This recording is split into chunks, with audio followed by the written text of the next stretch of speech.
Good morning, everyone. Welcome to IME for 70. Today is April the 15th. Let me share my screen and meanwhile, stop the video here. Okay, so can you see my screen here? Okay, so today we're going to introduce lecture number 11. Sorry, lecture number 10. Which is network optimization 1. We will have 3 network optimization topics. The first topic is more on shortest path problems. In the last lecture, we introduced dynamic programming, okay, including the ideas of DP and the shortest path for using Dijkstra's algorithm to solve the shortest path problem, and also the unbounded knapsack problem. Let me open it just in case to review a little bit. Lecture 9, and the lecture 9 is here. Okay, so in the very beginning, we introduced the concept of DP. In the beginning, we introduced the concept of DP, that the problem can be divided into stages, and we need to have a recursive relationship. And then we introduced the 2 problems. One is the shortest path using Dijkstra's algorithm to solve it. And the second one is the unbounded knapsack problem. And also we use the DP and the recursive formula. And so that is all about the lecture number 9. And in lecture number 10, we're going to see a little bit more on the shortest path. First of all, let's recall the notations of a network. We have a network G equals to VA, where V is the vertex set and A is the arc set. So for example, in this very simple network, we have what? We have V are, what are the total vertex sets here? We have totally how many? 6 nodes, S, T, and 1, 2, 3, 4, okay? And the arc set here is S1, S2, 1, 3, 1, 4, 2, 4, 3, 2, 3T, and 4T. Let me open my annotate here, put the bar here so that it's going to be easier to see. Okay, so and also we defined Ni, which is the out neighbor set of node I. So if I have a node J is in Ni, that means from I can go to J, or equivalently, I can say Ij is in A. So for example, here we have Ns equal to 1, 2, because from S I can go to 1 or go to 2. N1 equal to 3, 4, because from 1 I can go to 3 or 4. N2 only 4, N3 is T, N4 is T, and Nt is empty set because T is, you know, your sink, so that your destination, so that from T you cannot go to anywhere. Okay, and so although we can already use Dijkstra's algorithm to solve the shortest path, the problem is that is there a way we can kind of like formulate the problem to an optimization problem so that we can simply use solver to solve it instead of, you know, manually code it? Yes, there's a method. First of all, we define the binary variables xij equal to 1 if ij is in the shortest path. So I want to use the set of xij's to find the shortest path for each ij in A. So for example, I will have S1, S5. I will not have S2. Why? Because, you know, there's no direct link from S to 2. So for all of these ij in A, which means all of these arcs, I will have an corresponding xij. So I will define xij equals to 1 if ij is in A. And of course, if xij equal to 0, that means it is not in the shortest path. So finally, I only need to count those xij's whose values are 1, so I know they are in the shortest path. Now let's have a look how to model the shortest path problem. So be careful that here ij includes s and t as well, because a, is the total arc set of the graph. So for node s, what's going to happen? Clearly, in our shortest path, s, only one of s1, s5, and s6, these three arcs, will in the shortest path. Why? Anybody knows the reason why? Only one of them. By the way, if you want to talk, please unmute yourself. Otherwise, I cannot hear. No? Hello? Are you there? The reason that S only one would be there because this is the shortest path. Think about this. Suppose, okay. Suppose, for example, 2 to 5, there's a direction, which means you can go from 2 to 5. Suppose this is correct. Then suppose both S1 and S5 are in the shortest path. What's going to happen is that this means we are going to have a circle. You know what I mean? For example, suppose, no, actually, it doesn't work here. Because if that's the case, it's going to be kind of like a dead loop. This means, for example, you are going to go from 1 to 2, 2 to 4, 4 to 6, 6 to S, then go to 5 again. It's going to be like this way. So it's impossible because we're trying to find the shortest path. So in this case, there would be exactly one arc starting from S. And there must be one, because if no arc starts from S, then you can definitely not go from S to T, very clear. So there must be exactly one arc start from S. In other words, among S1, S5, and S6, there must be exactly one of them. So use this binary notation, we will have what? We will have x S1, x S5, and x S6, exactly one of them equal to 1, and the other two must be 0. This tells me what? This simply tells me this, right? Sx1 plus x, sorry, x S1 plus x S5 plus x S6 equals to 1. Because they are binary, so this equal to 1 means exactly one of them equals to 1 and the other two must be 0. Okay, so this is for S, the source. How about the sink, the T? Exactly the same. From how many, which nodes I can go to T? I can go from 2, from 3, or 4, or 6, right? And there must be exactly one of them equal to 1 in the shortest path. The same reason, if several, it doesn't make sense because it's a path. Later, by the way, you're gonna learn the maximum flow problem in network optimization 3, which is lecture 12. In that case, yes, you may go to the sink from several nodes following different flows. But here is the shortest path. There's only one path. I mean, you only need one path to go to T. You will not, for example, go to T from both 2 and 3.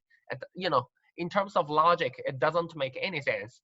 So similar, I will have x2t plus x3t plus x4t plus x6t equals to 1, meaning that among these 4, 1, 2, 3, 4, these 4 links, there must exist exactly one to be in the shortest path. Okay, so these are for nodes S and T. Any questions here? Any questions? No question? Okay, let's continue. And then how about for other nodes? So for example, let's have a look at node 1. By the way, other nodes, we call it intermediate nodes because they are not a source, not a sink. And there's one more reason you're going to see why we call it intermediate nodes after this slide, the explanation of this slide. So for example, have a look at node 1. If node 1 it's really in the shortest path, we consider two cases. If it is in the shortest path, then what you're going to have? Similar, right? It's going to be S1, XS1 must be 1, and X12 must be 1. Why? Because from only S, you can go to 1, and from 1, you can only go to 2. Okay, let me make it this way. How to quit? Let me make it a bit smaller so that I can open the Word.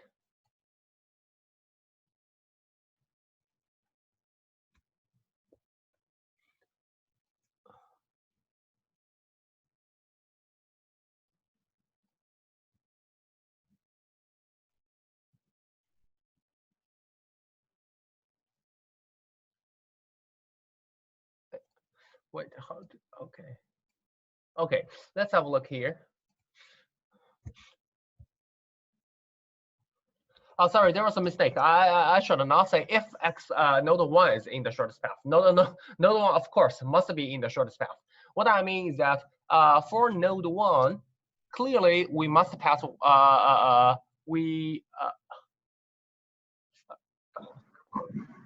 sorry. Node 1 doesn't have to be the reason because here's the shortest path. It is not the, sorry, I got confused with another network optimization problem. Here for node 1, if it is in the shortest path, then what's going to happen? Then very clear. Then let's say clearly there must let's say exist one arc, let's say to one arc to get to node 1 and one arc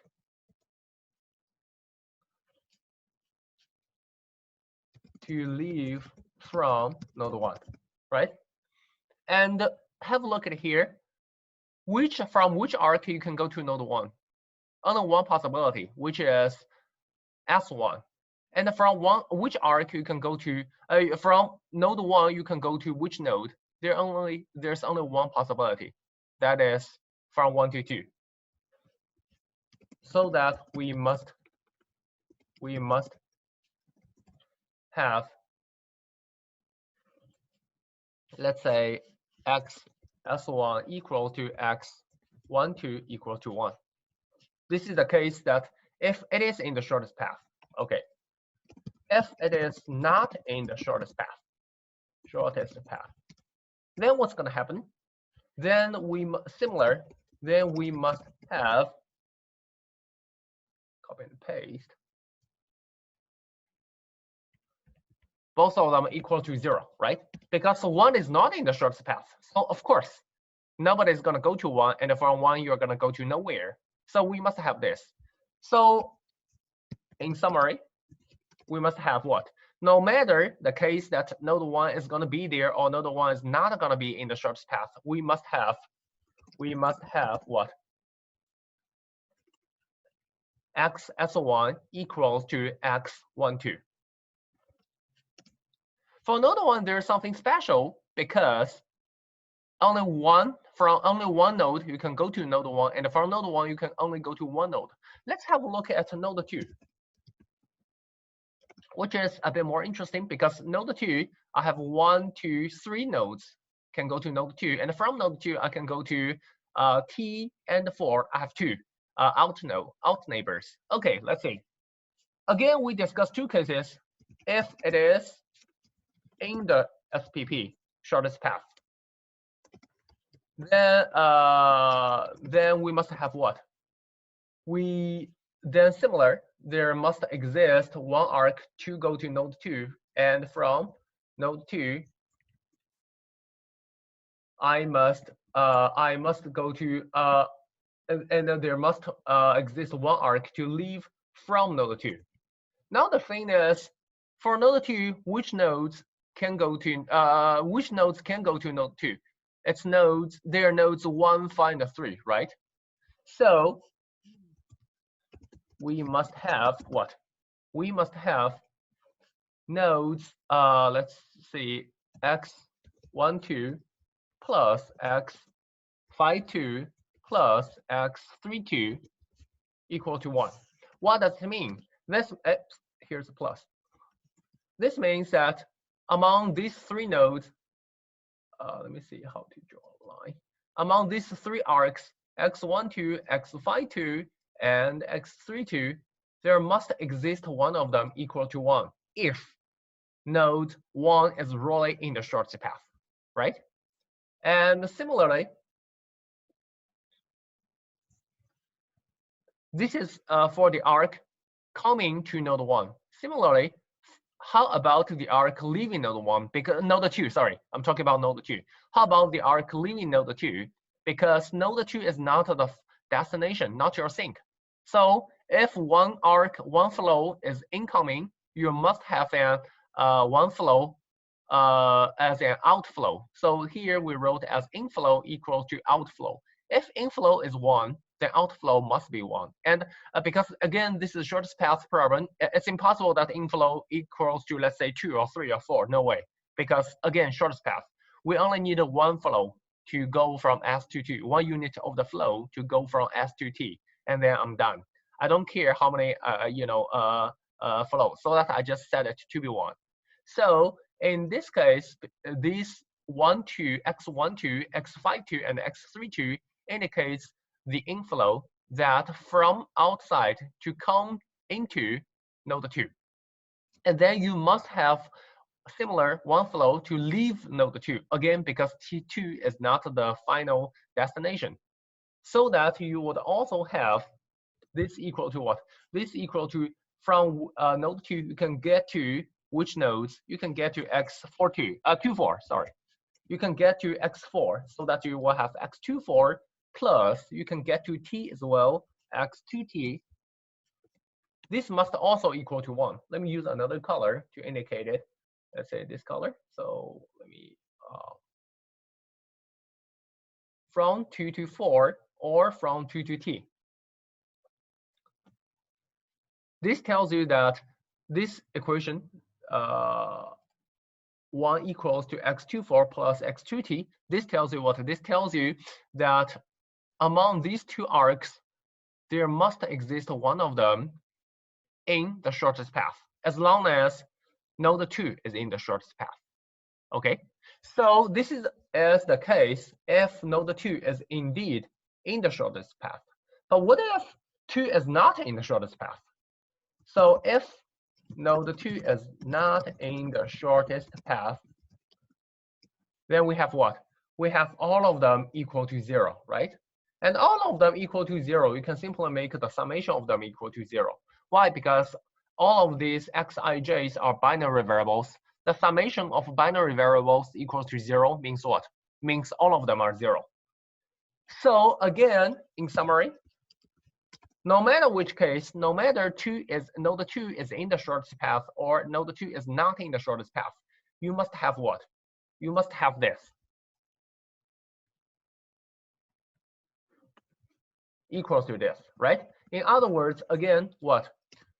The inflow, which is from other nodes to 2, which is x12 plus x52 plus x32, must equal to the outflow, which is x24 plus x2t. See again, let me clear all. Again, you have inflow equals to outflow, okay? This is also inflow equal to outflow because for node 1, you only have one choice, xs1 equal to x12. And for node 2, you have several choices that from 1 to 2 or 5 to 2 or 3 to 2, this inflow must equal to outflow, which is from 2 to 4 and from 2 to T, okay? And very similar, you can do this for all other intermediate nodes. Again, intermediate nodes means nodes other than S and T. So for node 3, what do we have?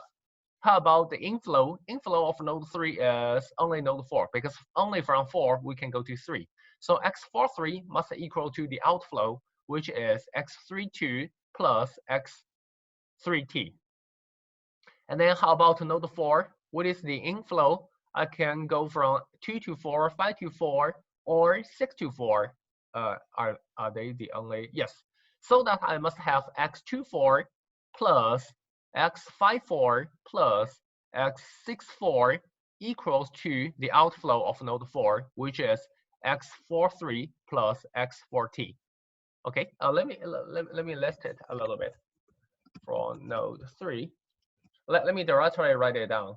Node 3 is we must have x43 equals to the inflow, and then the outflow of 3 is x32 plus x3t. Okay. And for node 4, we must have x24 plus x54 plus x64 equal to x43 plus x40. Okay, and then similar, how about node 5? For node 5, we must have what? Node 5, I can go from S to phi. We must have x S phi. And then how about the outflow? They are x phi 2 and x phi 2 and x phi 4 and x phi 6. X phi 4 plus x phi 6. Okay, and similar.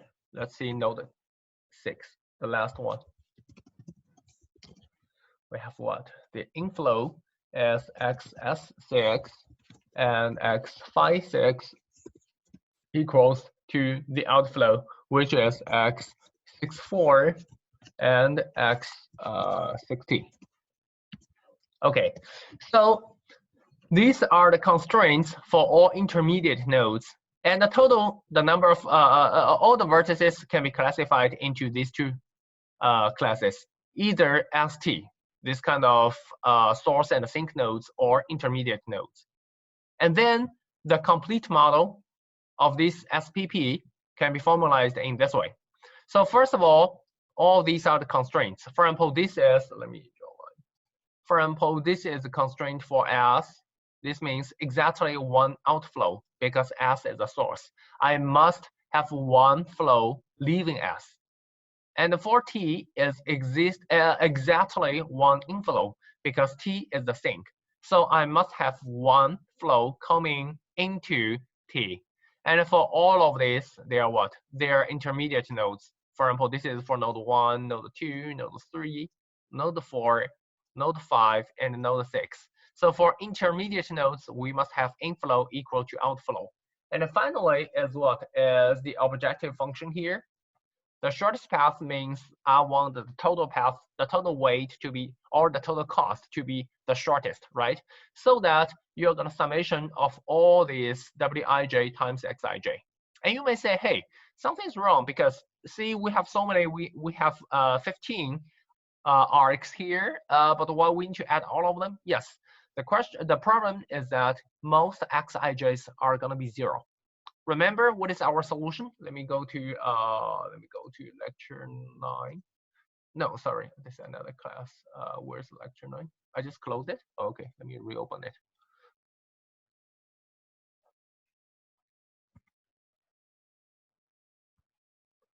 What is the?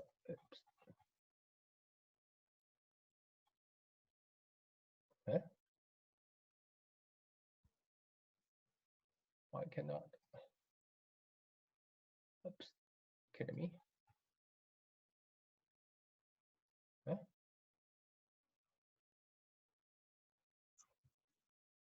Yeah, there's some problem about opening my lecture 9.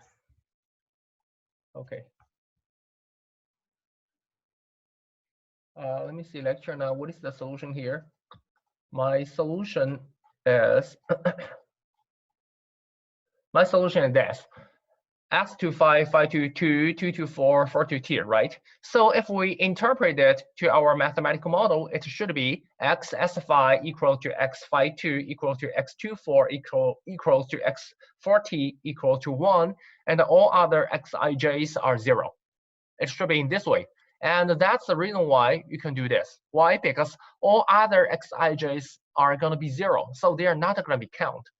Only these xij equal to 1 will be counted, and which are equal to 1, they are these blue arcs, the shortest path, so that you're going to sum what? You're going to sum the weight of all of them, which is indeed your total cost. Okay, and that's the reason why the objective function should be formulated in this way. Let's solve it to see what's going to happen. Let me open an solver. My God, please.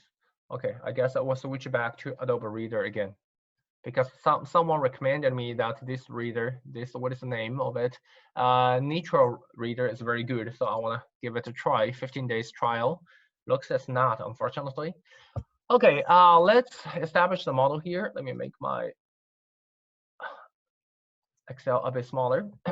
So let's say x s1, x s5, x s6. A trick is that when you're building, a model for, or let's say a formulation in Excel, you'd better start from each node. You know what I mean? Say I start from S, then I start from 1, and I start from 2, from 3, 4, 5, 6, T. Otherwise, you may really confuse yourself, because if there are more edges, it's going to be very, it's going to be very easy to repeat or miss some nodes or arcs. Okay, then after S is finished, I'm going to go 1, X, 1, 2, and after 1, I'm going to do 2. From 2, I can go to x2, 4, and then x2t, and then I'm going to go to 3, x3, 2, and then 4, let's 4, 3, and let me see, and also x4t, and for node number 5, I'm going to go to x5, 2, x5, 4, x5, 6, and then for node x6, I'm gonna go x6, 4, x6t. There's something wrong. I missed one because I remember there are 15 edges totally. Let's see, check it again. From 2, I can go to 4 in the t, right? And from 3, I can go to 2. Ah, great. I missed one here. From 3, I can go to 2, and also I can go to T, 3T. Okay, now total I have 15 arcs. Now let's input Wij. S1J, the WS1, the weight S1 equal to 9.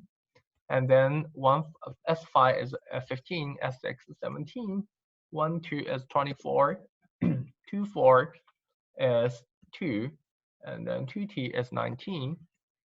Oops, 2. 2T is 19, 3T is 6, and then 3T is also 6, 4, 3, 11, 4T, 16, 5, 2, where's 5, 2, 18, 5, 4 is 30, 5, 6 is 5, and 6, 4 is 20, 6T finally is 44. Okay, and now let's set the objective function. And as we mentioned many times, you can use sum of product function, which is much easier, of this and this. Okay, so this tells you what? This means what? This means this times this plus this times this plus this times this. Okay, work as sum product, or in mathematics, usually we call it what? We call it inner product, right? Inner product of this, or dot product of these two vectors. Okay, now let's have a look at the constraints. So let's say for node S first. For node S, you're going to have what? You're going to have x s1 plus x s5 plus x s6 minus 1 equal to 0. I use minus 1 because I want to make the right-hand side, all of the right-hand side to be 0. And then for t, you're going to have what? You're going to have x2t plus x3t plus x4t plus x6t minus 1 equal to 0. Okay, now our for nodes 1, 2, 3, 4, 5, 6. Nodes 1, 2, let me drag it, 3, 4, 5, 6. For node 1, what should we have?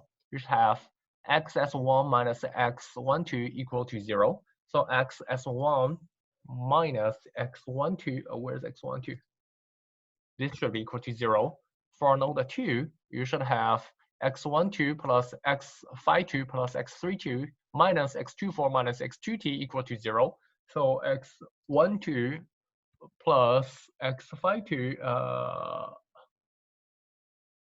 52 plus x32, and then minus x24 minus x2t equal to 0. Note number 3, x43 minus x32 minus x3t equal to 0. Note number 4 is here. x24 equal to x24 with 24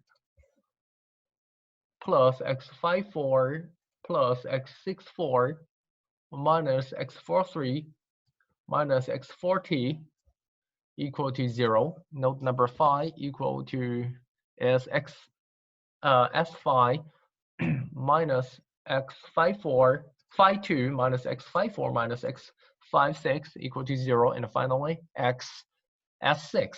This I have what? For node 6, I have x s6 plus x56 minus x64 minus x60 equal to 0. Okay, here we go. Now let's run the solver. Move this a little bit.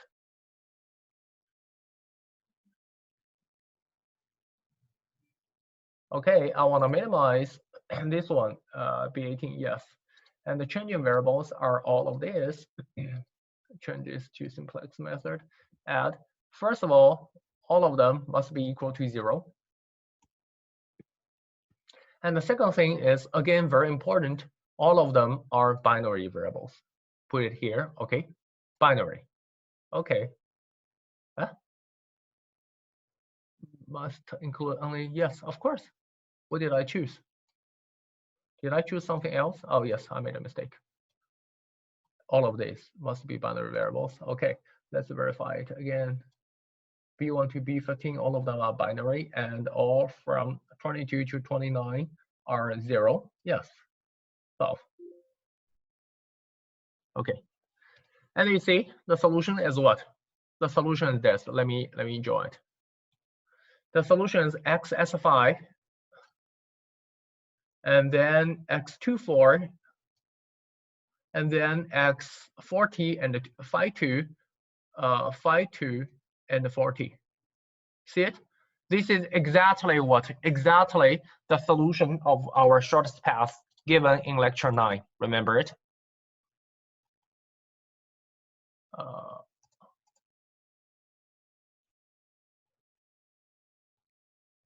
Where is it?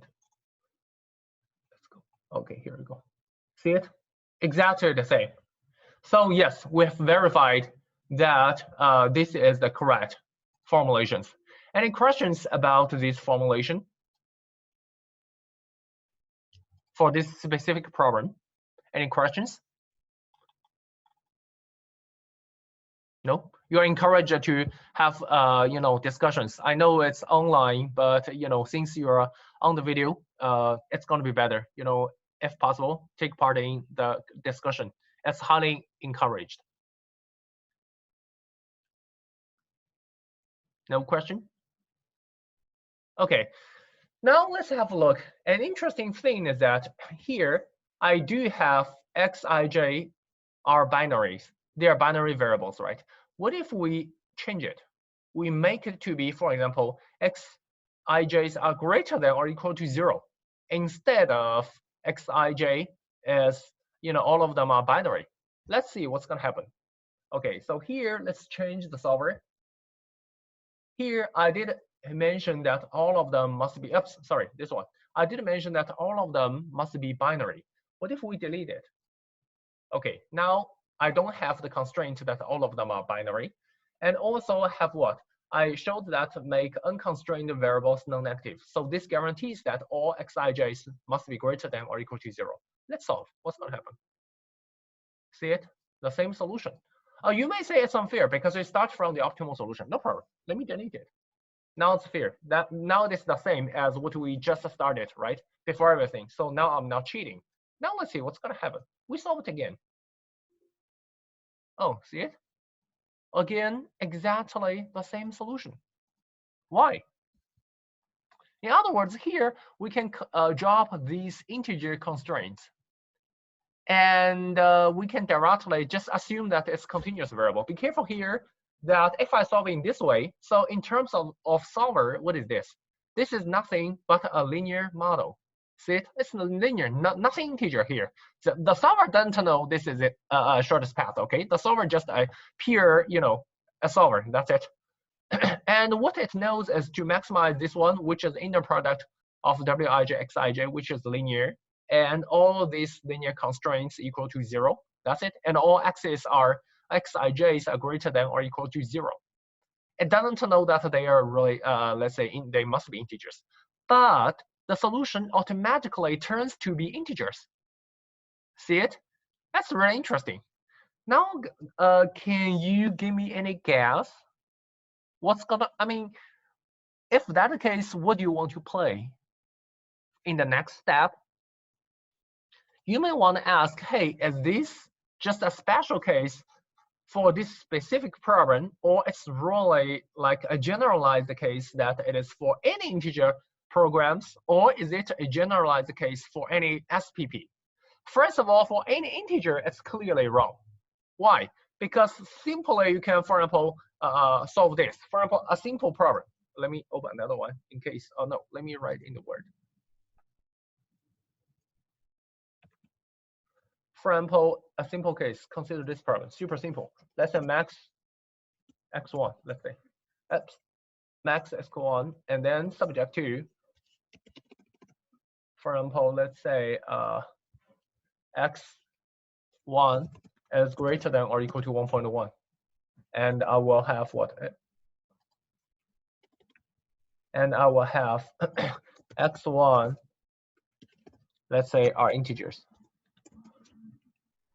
So if that case very clear, your x1, the solution is what? Is sorry, minimum. Max, that's going to be infinitive. Minimum x1. It's very clear, your solution going to be 2. Why? Because x1 must be an integer. And x1 is greater than or equal to 1.1. Of course, x1 must be 2, right? However, if you drop this one, if you don't have this, what is your solution? Clearly, my x1 equal to 1.1. Very simple. That is your minimum. So that clearly you don't have the conclusion that any integer linear programs equal to linear programs is wrong. But how about shortest path? This is a very interesting question. You may have seen that I already assigned homework number 5, I think, homework number 5. There's a similar question here asking you to test the formulation and also to what? And also to drop the constraints, the integer constraints. And you may find that, again, they're the same. And the interesting thing is that specifically for shortest path problem, considering it or solving it as a linear problem is equivalent to solve it as a binary or integer linear program. In other words, it doesn't matter you have these constraints, integer constraints, or you simply make it to be x is greater than or equal to 0. It doesn't matter. Be careful. You must have x greater than or equal to 0, okay? Otherwise, something's going to be wrong. Why? Because here, you're going to minimize it. You see it? So I can have many x's to be negative. That's going to be a big chaos. So you must have x's are greater than or equal to 0. But you don't have to really make, limit them to be either 0 or 1. You can make it to be any x greater than or equal to 0, and you may surprisingly find that finally the solutions will always be correct. In terms of integer programming, there's a term called total unimodularity. That's something specific for integer programming. If you're interested, please contact me, and I can show you more about total unimodularity. The thing is that if a problem has the property of total unimodularity, then the problem can be solved as a linear program instead of an integer program. So what's the point? The point is that solving an LP is much, much, much faster than solving an ILP in almost all cases. I cannot say in all cases, but in most, let's say 90 or 95% of the cases, solving LP is much, much faster. And in some topics of integer programs, we can use integer relaxation meaning that we relax the integer variable, integer constraints, and we solve it as an LP, and use some other techniques like a branch and bound or cutting plane method, this kind of methods to cut the solution and limit the feasible spaces. If we have the total unimodularity, then great. We just solve it as an LP, and we're done. So it's a very, very strong conclusion. However, the condition that the problem is total unimodular, it is also very, very strong condition. In most problems, unfortunately, it does not work. This condition is not satisfied. However, in SPP, it does satisfy. So this is a very good thing. Okay, let's discuss a little bit more about the general cases of SPP. So we have finished the SPP formulation. Actually, it is an IP integer programming or integer linear programming formulation of this specific problem. Let's have a look at general cases. In general, for an SPP, we can formulate it in this way. First is the objective function, similar. We use this way. For any ij is in the arc, we will sum its wij times xij. And no worry, most xij's will be 0. Xij equal to 1 if and only if arc ij is in the shortest path, so that you're going to sum its cost, which is normal. And now let's have a look at the constraints. For this constraint, that means for node S, that you're going to sum of j such that Sj is in A, or you can simply write it as, let me see, how can I write? Oops. Where is the, here we go. Or here, you can simply write it as, okay, wait, I have Word. I can write it in Word. Where's my Word?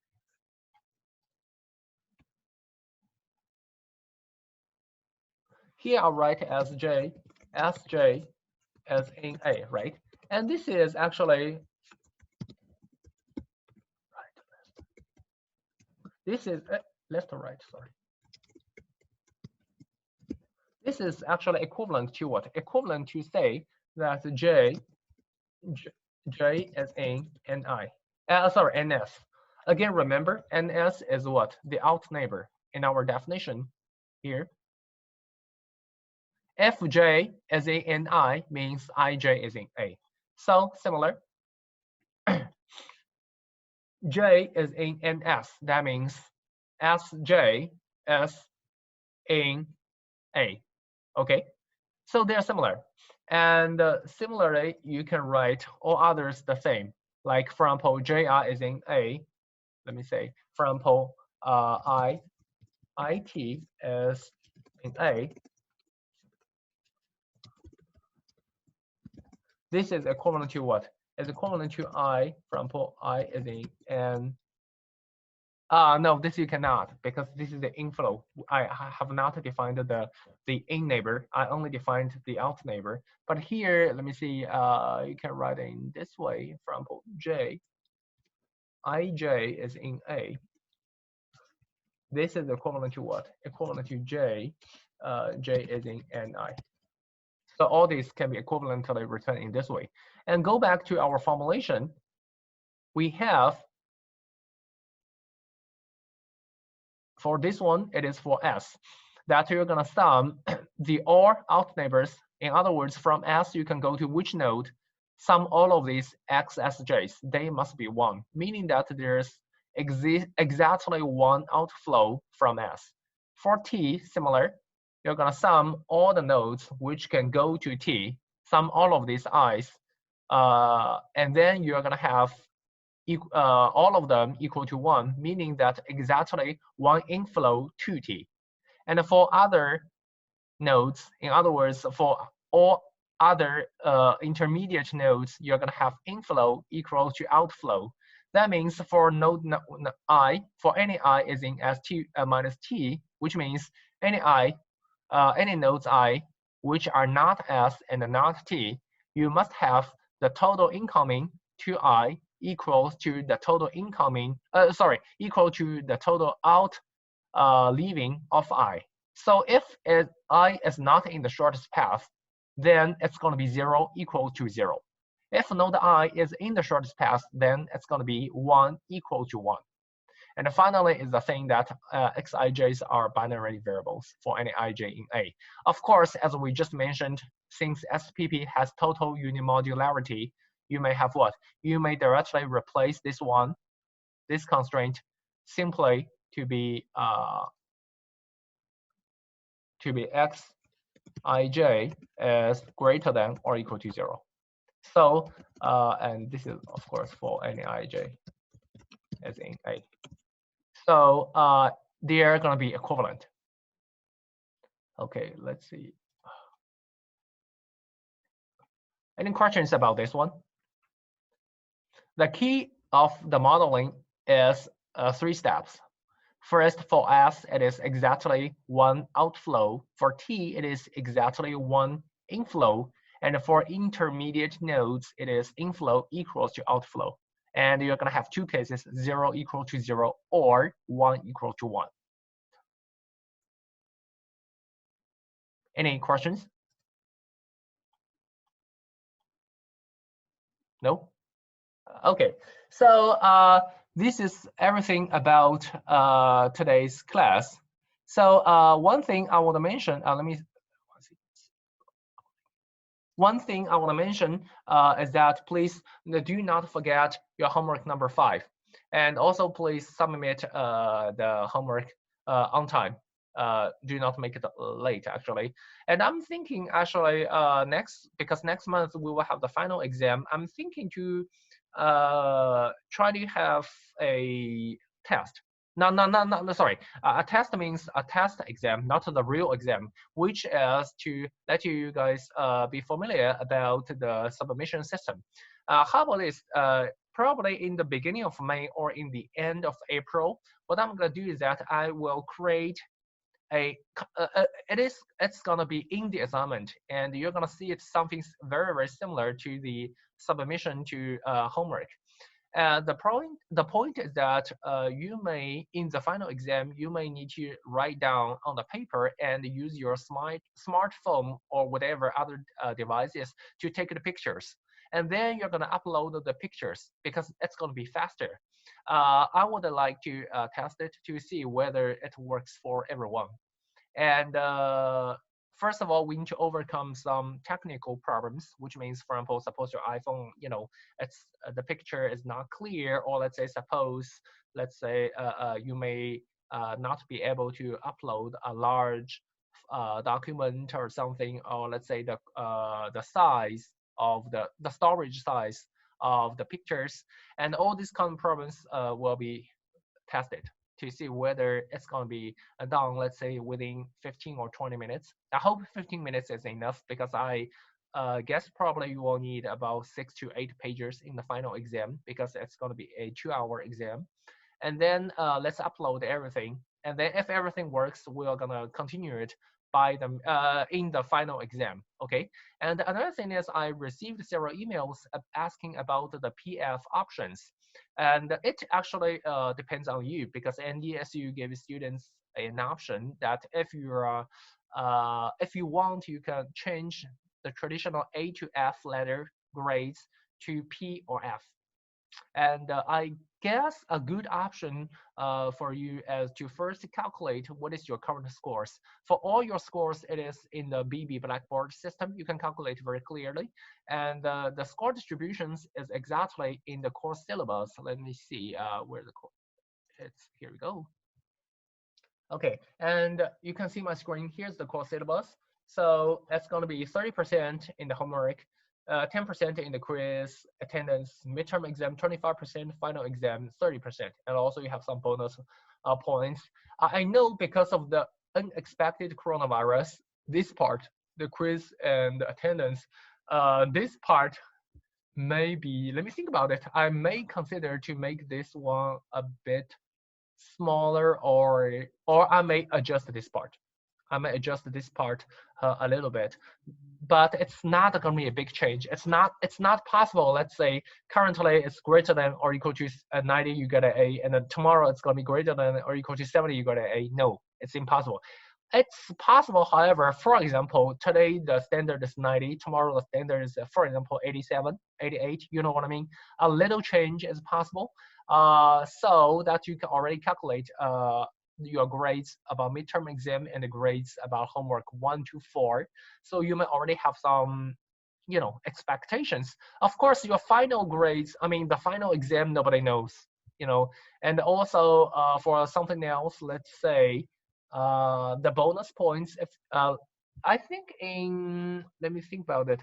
I think in lectures 11 and 12, I will give several questions in the class, and you're very encouraged to take part in or participate in the class discussion. It may not be that convenient, for a remote education, but trust me, it's going to help you because we need some power to push us to keep studying. The crisis will finally pass sooner or later. I don't know when, maybe in a half year, maybe in several months, maybe in 1 year. But once everything become normal, then, it's going to be a big difference. If we are working hard or not, during this period, I would strongly recommend you push yourself moving, push yourself always upward. Okay, that is everything. Thank you very much, and I'll see you on Friday. Bye.